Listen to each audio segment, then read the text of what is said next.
A cold gust of morning air swept across the cracked, uneven pavement as Rowan Hale tightened the straps of his worn-out work boots, ready to begin another grueling day hauling crates at the local produce yard. His stomach was empty, his wallet even emptier, but his heart, though bruised by years of hardship, still beat with a stubborn kind of hope.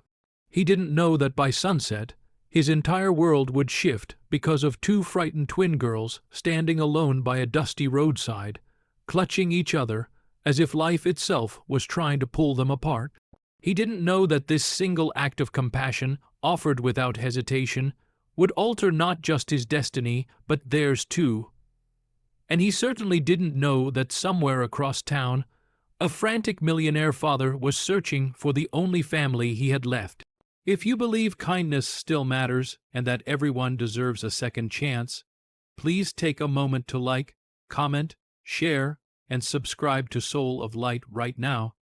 Your support helps us bring more heart-touching stories into the world. As Rowan emerged from the warehouse during lunch break, sweat dripping down his temples, he noticed the girls for the first time. They looked so small against the noisy world around them. Two identical faces framed by tangled dark hair, their clothes dusty, their wide eyes shimmering with a mix of fear and determination.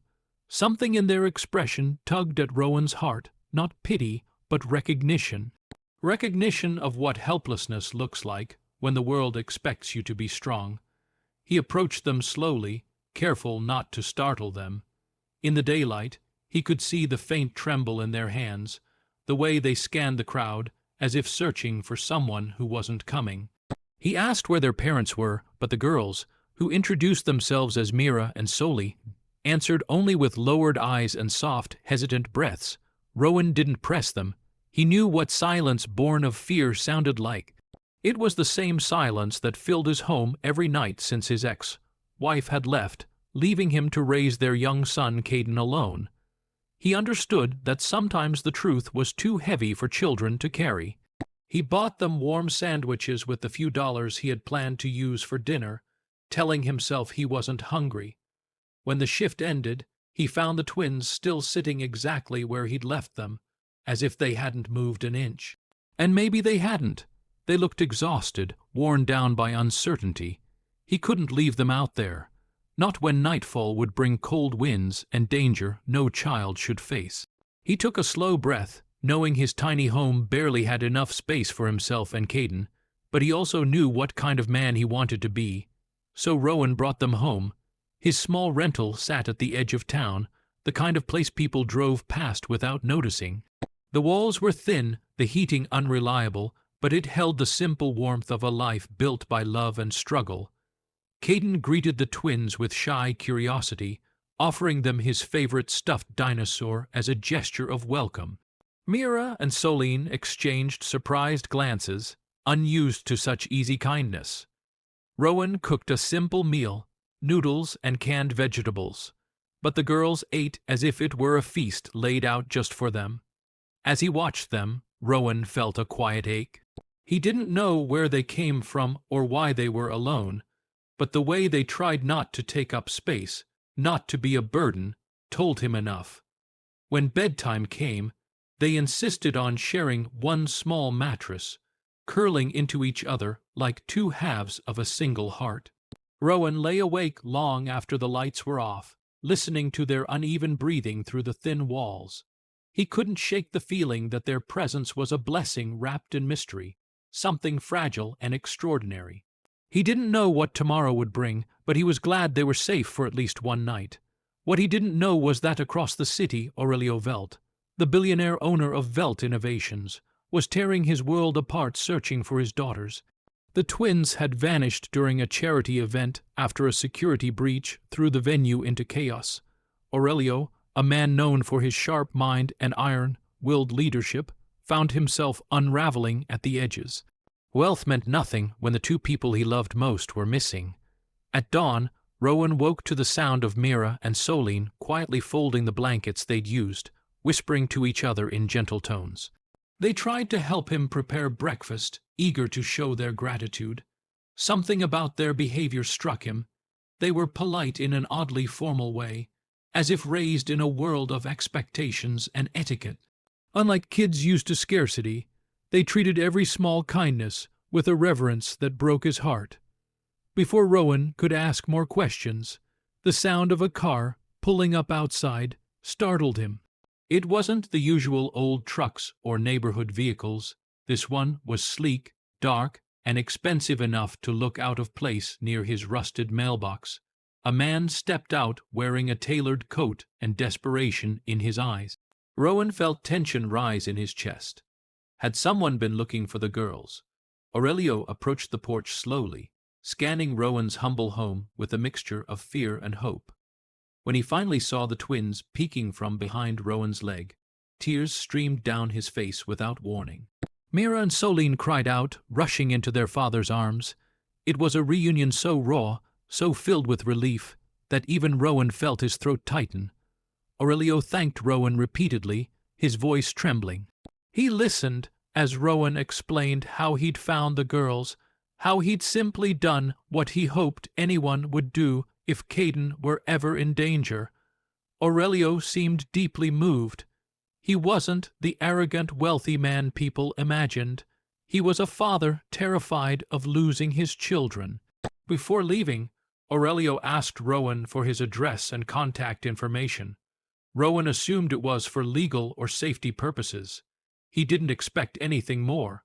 The twins hugged him tightly before stepping into the expensive car, as if reluctant to leave the warmth they'd found in his home.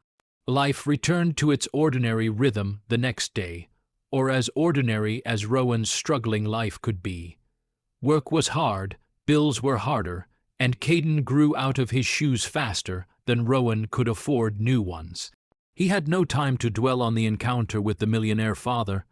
It wasn't his world. He didn't belong in stories of wealth and privilege.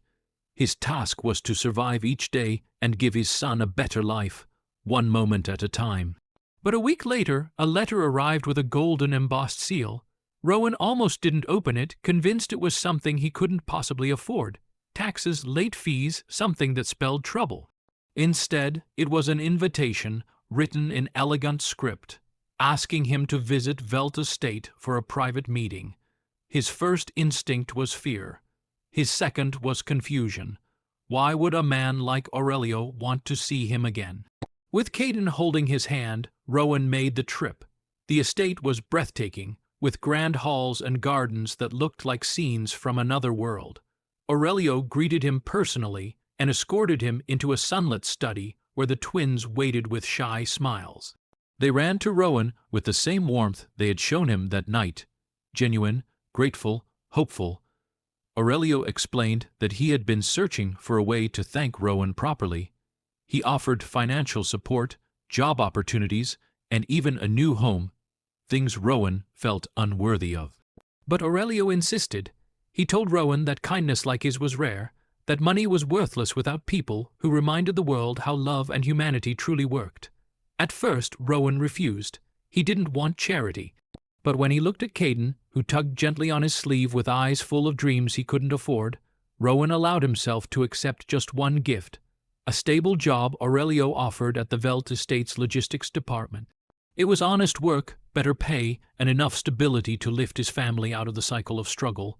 Months passed, and Rowan's life slowly transformed. Caden grew healthier and happier. Rowan worked hard, earning respect for his dedication and integrity.